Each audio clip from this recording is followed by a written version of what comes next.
De estar aqui mais uma vez pregando a palavra do Senhor. E antes de iniciarmos a palavra, eu quero fazer um breve resumo, sobre a palavra que o Senhor nos deu no começo do ano, A primeira ministração foi o pastor Gil que trouxe, que fala esperança e renovo. Aí teve a segunda ministração, que o pastor Gil também trouxe, vivendo a reconciliação. E a terceira ministração foi o irmão Wilson que trouxe, que foi os trabalhadores da vinha. E domingo passado, o irmão Tiago, com o tema Quando a fé se manifesta, o poder se revela. Amém? Está tudo lá no YouTube, se os irmãos quiserem assistir, quem não assistiu, fica à vontade. E hoje eu quero ir com o tema a importância de andar posicionado. Esse é o tema da ministração de hoje. O texto bíblico para iniciarmos é Tiago 5, 17 e 18. Elias era homem semelhante a nós, sujeito aos mesmos sentimentos, e orou com instância para que não chovesse sobre a terra. E por 3 anos e 6 meses não choveu.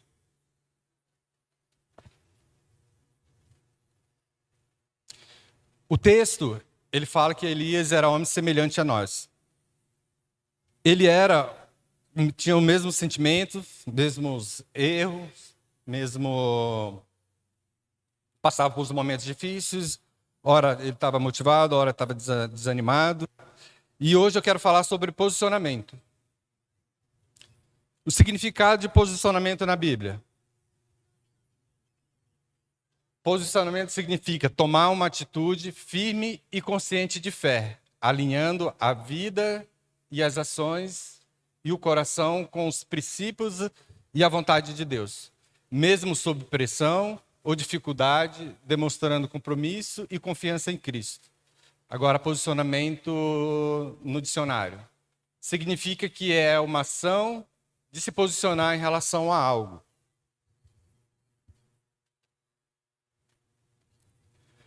E hoje, queria falar um pouquinho, porque às vezes o Senhor nos entrega algo para a gente fazer ou administrar, e a gente acaba ficando confortável, Eu tenho consciência que eu tenho um chamado de Deus para minha vida, E eu falei, eu preciso me posicionar em algo, E me posicionei, procurei uma escola para estudar, escola de teologia, me aprofundar mais na palavra. E encontrei uma escola. Eu via lá os comentários, comentei com o pastor falou, opa, essa escola é top, boa, pode fazer. Online ainda, topzera, Online, em casa, no conforto na sala da minha casa, Ali, a hora que der, eu vou lá, assisto,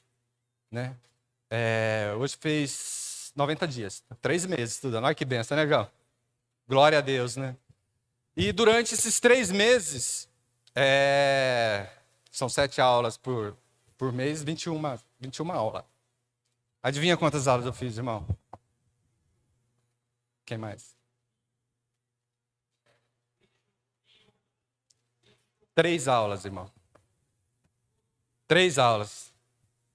Isso é andar posicionado? Mas eu assistindo uma ministração, na verdade a consagração do pastor Jorge, a consagração do pastor Bruno, mas o pastor Jorge trouxe uma frase que me deu uma cajadada, Quero ler ela aqui para vocês.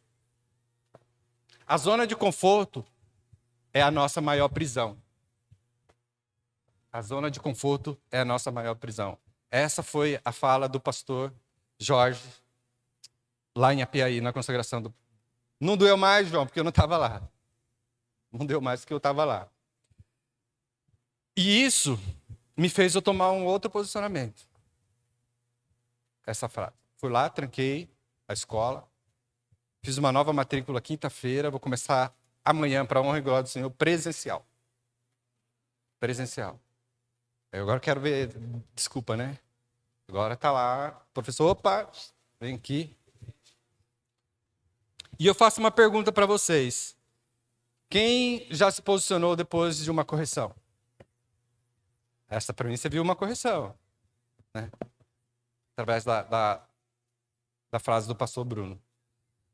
E eu quero mostrar uma foto para vocês. Ó, essa foto representa eu e minha irmã. Era desse jeito que minha mãe me corrigia. Ela estava de manhã lá no culto, né? E eu agradeci a ela, né? Pelas correções que ela me fez. Valeu muito a pena.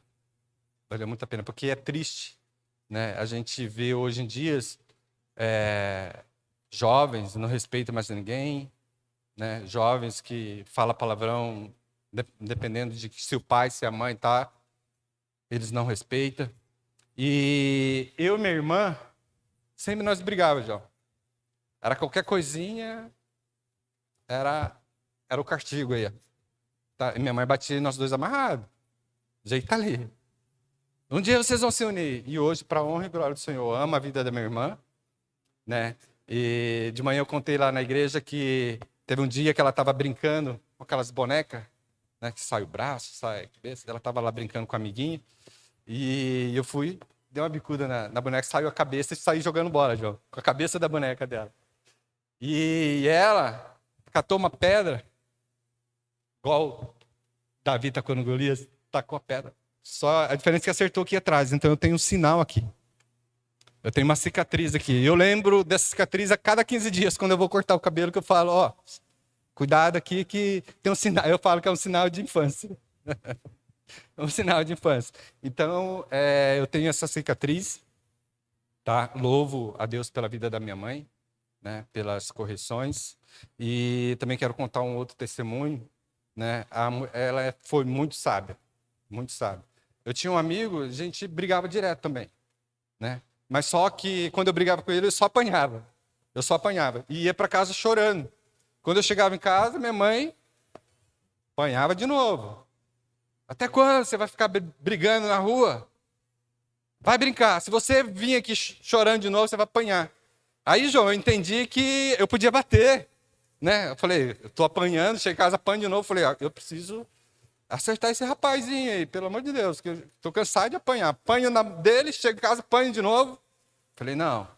Aí um colega falou assim, vai lá, acerta o nariz dele, né? Que aí ele vai te respeitar, ele não vai te bater mais.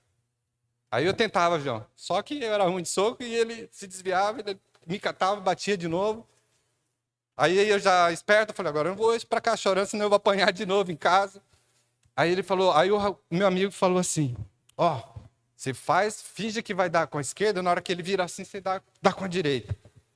João, foi certinho no nariz dele, o mel desceu. Aí eu fiquei todo me achando, né? Falei, agora minha mãe não vai me bater. E o rapazinho foi para casa, quando chegou na casa dele, falou para a mãe, aí eu vi a mãe dele indo para minha casa, né? Falei, vai dar ruim. Vai dar ruim. E a mãe dele chegou e falou assim, olha o que seu filho fez com o meu filho, quebrou o nariz dele, está sangrando. E minha mãe, muito sábia, né, João, falou assim, ô, dona Maria, eles são crianças. Logo, você vai ver, logo daqui a meia hora eles estão brincando, tudo de novo, está tudo junto de novo brincando. E a gente ficar nessa briga, né, por causa de criança, dona Maria, pode ir para casa, quando chegar eu converso com ele. Aí eu já não sou bobo, né? Fiquei ali ardiando, ver que ela ia esquecer. Eu falei, não, eu vou logo catar o galho de goiabeira. Você lembra do galho de goiabeira? Né? Catava o galho de goiabeira. Eu apanhava de galho de goiabeira. As costas cortavam. Né? Mas louvo e agradeço a Deus pela vida da minha mãe. Né? Porque é triste, João. É triste. Teve um dia que eu estava ministrando na outra igreja, eu ministrava as crianças. E estava falando da palavra Jesus, né? Ele ensinando lá que quando alguém te der um tapa no seu rosto, você vira e dá outra face, né? E eu ministrando, aí a criança foi e perguntou, ô Toniel, Jesus fez isso? Eu falei, fez. Aí eu falei, porque eu gosto das crianças que são sinceras, né, João? Aí eu falei, meu pai falou, se alguém me bater, eu tenho que ir lá e revidar também. Eu falei, não, mas não é assim. Não é assim, Jesus nos ensina dessa forma, tá? Então, eu agradeço a Deus pela vida da minha mãe, porque aí, imagina, minha mãe tá de mal com a Dona Maria e eu brincando com, né? Então, agradeço a Deus pela vida da minha mãe. Eu quero ler o texto novamente, Tiago 5,17. Elias era semelhante a nós. Vamos voltar aqui para a história. A nação de Israel estava vivendo uma vida dupla. Ora, adorava a Deus, tinha hora que adorava Baal. Tinha hora que eles iam para a igreja, tinha horas que eles iam para o bar tomar uma. Tinha horas que eles ouviam louvor e tinha horas que eles ouviam música do mundo. E a idolatria nos rouba o propósito. Mediante tudo isso, né, que acontecia com aquele povo, o Senhor levantou Elias, tá? Para levar uma palavra para eles de arrependimento. Está em 1 Reis 17, 1 e 3. Ora, Elias, o tebista de Tisbe de Gileade, disse a Acabe: juro pelo nome do Senhor, o Deus de Israel, a quem sirvo, que não cairá orvalho nem chuva nos anos seguintes, exceto mediante a minha palavra. Depois disso, a palavra do Senhor veio a Elias: saia daqui, vá para o leste e esconda-se perto do riacho de Querite, a leste do Jordão. Elias era um homem semelhante a nós, como o texto fala, né? A nação de Israel estava vivendo uma dupla personalidade, né? Tinha hora que adorava a Deus, né? Hora adorava o mundo. Elias se move pela palavra do Senhor e caminha em posicionamento e obediência. Nós também devemos nos mover pela palavra do Senhor. Quando caminhamos debaixo de uma palavra e obediência, não faltará provisão. Olha que bênção. O Senhor suprirá tudo o que for necessário para que se cumpra o propósito dele. 1 Reis 17, 4 e 6. Você beberá do riacho e dê ordens aos corvos para o alimentar lá. E ele fez o que o Senhor lhe tinha dito. Foi para o riacho de Querite, a leste do Jordão, e ficou lá. Os corvos lhe traziam pão e carne de manhã e de tarde, e ele bebia a água do riacho. Quem caminha debaixo de uma palavra de Deus vive a provisão de onde menos se espera, né? Imagina, chega lá os pássaros todo dia, tá aqui, ó, comida e água. Elias continua posicionado. 1 Reis 18, 1. Depois de um longo tempo, no terceiro ano de seca, a palavra do Senhor veio a Elias: vá, apresenta-se a Acabe, pois enviarei chuva sobre a terra. Elias está firme, continua firme debaixo dessa palavra, e por 3 anos, até o Senhor falar novamente, e Elias foi obediente. E foi se apresentar ao rei Acabe para entregar a mensagem, né? Mas só que nesse trajeto, a fome e a sede era tão grande que o rei Acabe e Obadias, eles foram atrás de água e bebida, tá? Água e comida, para que os animais não morressem, tá? E então Elias se apresenta a Acabe, né? E chama o povo para ir no Monte Carmelo. E nesse intervalo Elias fala com o povo e os incentiva a decidir entre o Senhor e a Baal. Mas o povo não queria, João. O povo era cabeçudo, tá? Então, Elias, o homem de Deus, falou a Acabe: pega os seus profetas, né, os profetas de Baal, eram 450, vamos subir ao Monte Carmelo, e lá vamos fazer um desafio, vou dar um desafio para vocês. Pega 2 novilhos, um para você, um outro para mim, monta um altar lá, e só que não acendem, nós vamos orar aos deuses, e aquele que responder com fogo, esse é Deus. Aí o povo ficou animado, falou: opa, isso que você falou é bom, gostei dessa proposta, é boa. Então vai. E Elias, que não era bobo, falou, pode começar vocês. E aquele povo foi, montou o altar, colocou lá a lenha, colocou o cordeiro e ficou clamando. Baal, Baal, manda fogo. Baal, Baal, manda fogo. E nada, e nada. E nesse acordo que eles fizeram, os profetas de Elias tinham que orar até meio-dia, e de meio-dia à tarde, Elias tinha que orar. E nada, e já estava chegando perto de meio-dia, e eles se mutilando, cortando, clamando a Baal, Baal, manda fogo. E nada, e nada. Aí Elias falou, pessoal, fala mais alto. Talvez ele está dormindo, talvez agora ele está descansando, não está ouvindo vocês. Ai, fale mais alto, pede para Baal mandar fogo. E nada, e nada. Então deu meio-dia, chegou o horário, né, de Elias. Elias foi, removeu todos os altares que estavam lá e começou a montar o altar. Pegou 12 pedras, montou, representando as 12 tribos, cavou uma valeta, colocou a lenha, colocou o novilho e pegou 4 jarras de água, né, e apresentou ao Senhor tudo isso como oferta.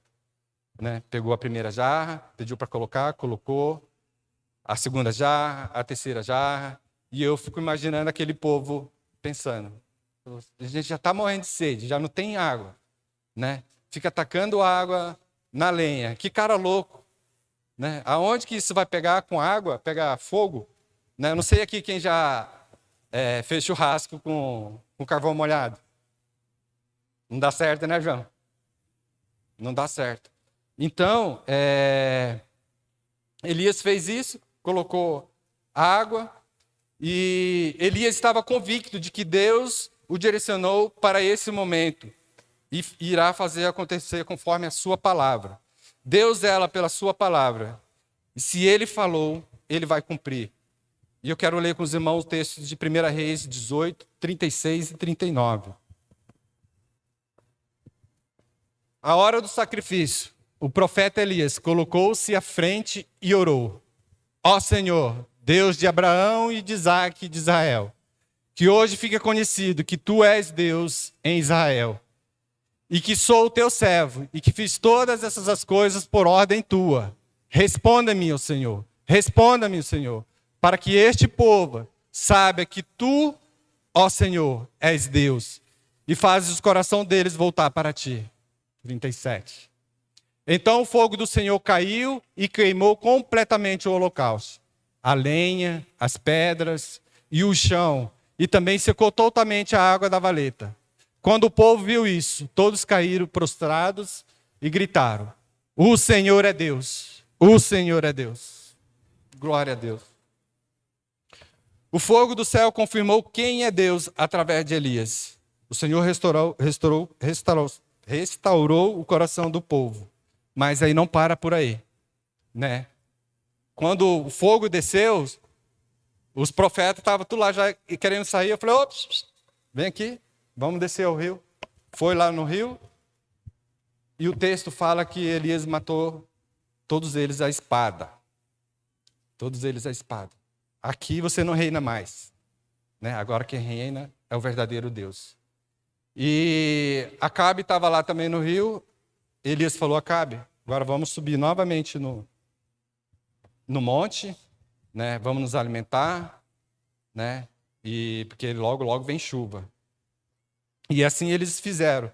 Subiram, foram se alimentar, e a Bíblia fala que Elias dobrou o joelho e começou a orar ao Senhor, porque o sol estava azul já, estava solzão e nada de chuva. E ele começou a orar, clamando ao Senhor para vir água, para vir água, para vir água. E ele chamou o seu servo, falou, servo, olhe de frente para o mar. E depois você vem e me fala o que você viu. O servo foi a primeira vez, voltou, mestre, não vi nada. Volta novamente, foi pela segunda vez, o servo voltou, nada. A terceira vez, nada. Quando foi na 7ª vez, o servo foi, voltou e veio correndo dizendo, mestre, mestre, Eu vi uma pequena nuvem do tamanho da mão de um homem. Glória a Deus. Muitas das vezes a gente despreza os primeiros começos. Muitas das vezes a gente despreza o primeiro começo, pensando que ela é pequena. Mas era grande, né? Então, Elias falou para Acabe, pega sua carruagem, pega seus animais e vai para casa, porque vai cair água. Vai cair água, talvez você não chegue até em casa.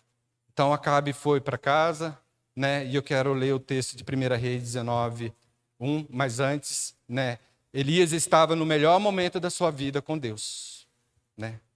Elias estava no melhor momento com Deus. Clamava ao Senhor, deu seca. Clamava ao Senhor, veio fogo. Clamou ao Senhor, veio água. E eu quero ler primeiro o texto de 1 Reis 19, 1 e 2. Ora, Acabe contou a Jezabel tudo o que Elias tinha feito e como havia matado todos aqueles profetas à espada. Né? Eu fico imaginando Acabe chegando em casa para falar para Jezabel. Bem, foi, homem. Bem, fala, homem. Você lembra do profeta Elias? Lembro? Que você matou ele? Não, bem. Você sabe aqueles profetas que vinham aqui, comiam na nossa mesa? Sei. Eles que mataram ele? Não, bem. Elias matou todos. Elias, eu fiz um acordo com Elias, né? E o fogo desceu e Elias a espada matou. Aquela mulher, João, ficou furiosa. Ficou tão furiosa que ela chamou, no versículo 2. Por isso Jezabel mandou um mensageiro a Elias para dizer-lhe que os deuses me castiguem com todo rigor, caso amanhã, nesta hora, eu não faça com a sua vida o que você fez com a deles. Jezabel mandou uma mensagem a Elias, e Elias entrou em crise emocional. Elias teve medo e fugiu para salvar a sua vida.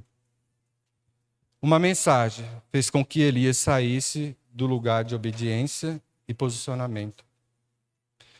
Uma mensagem, uma ofensa, pode nos levar para fora do propósito de Deus.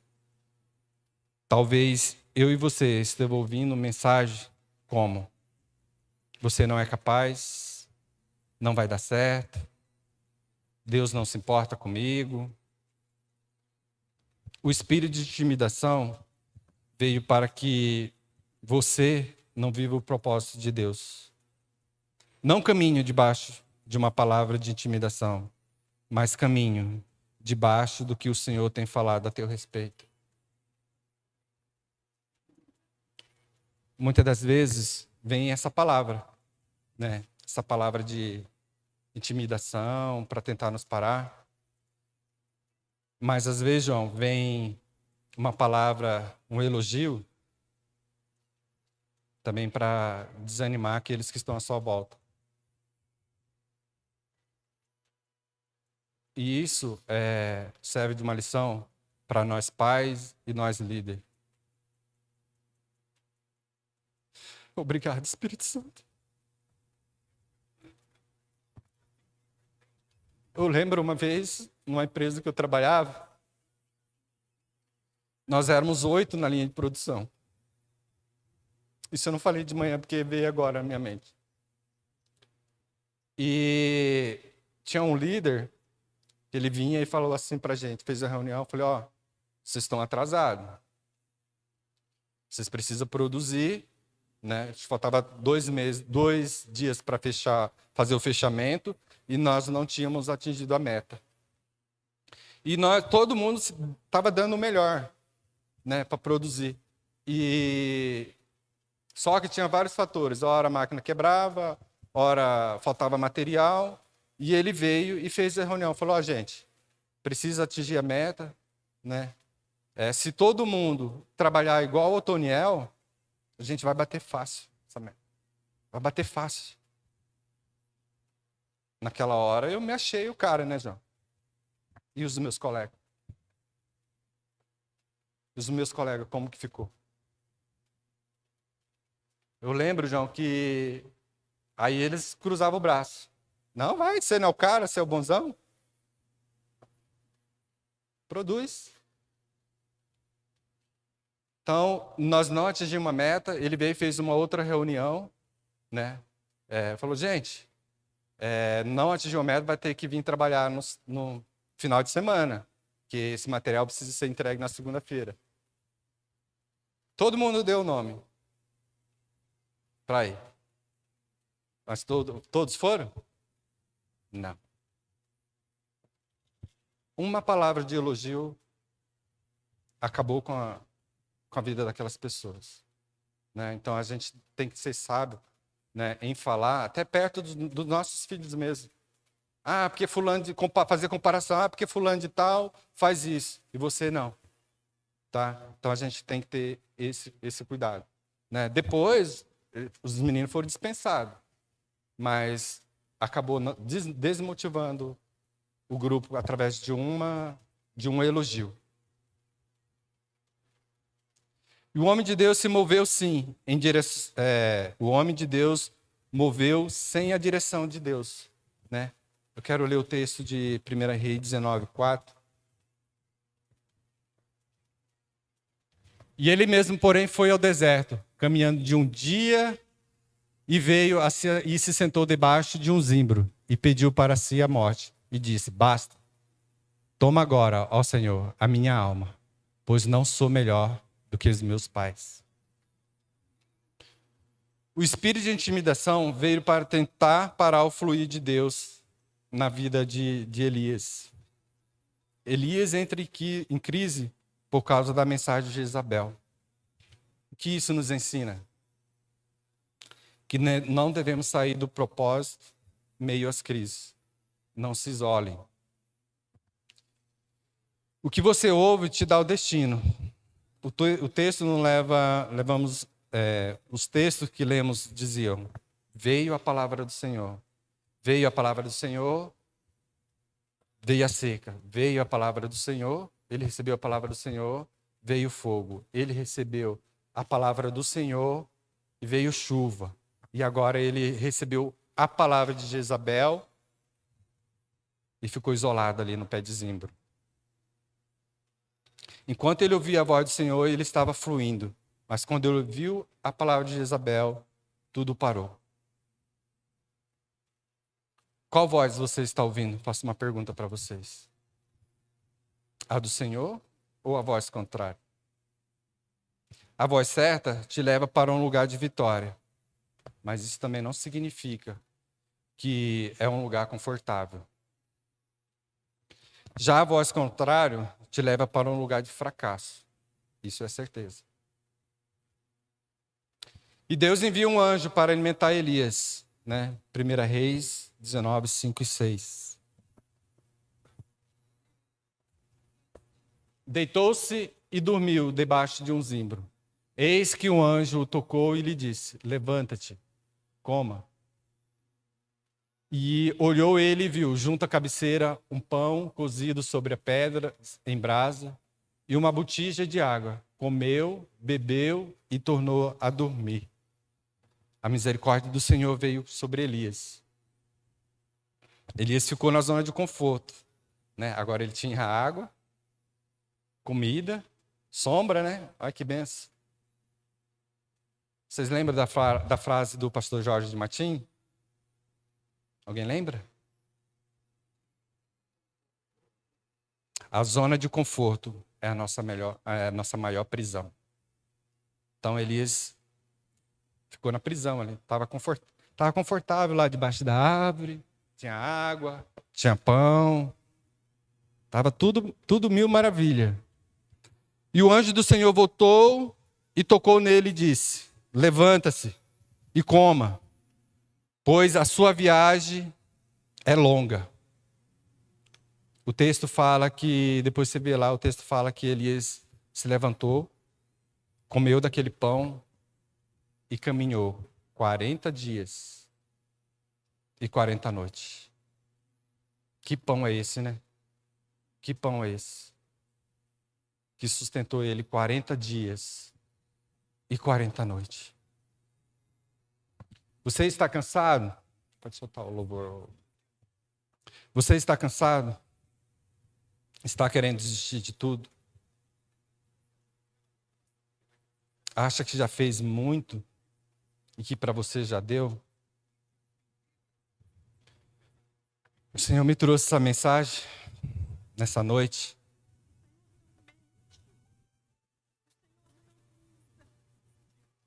Como mensageiro dele.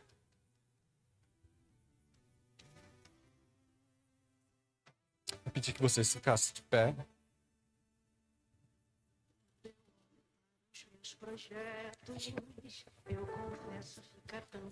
Eu não sei se essa mensagem que você recebeu te levou ou tentou te levar para um lugar de paralisação, medo ou zona de conforto. Mas hoje o Senhor te chama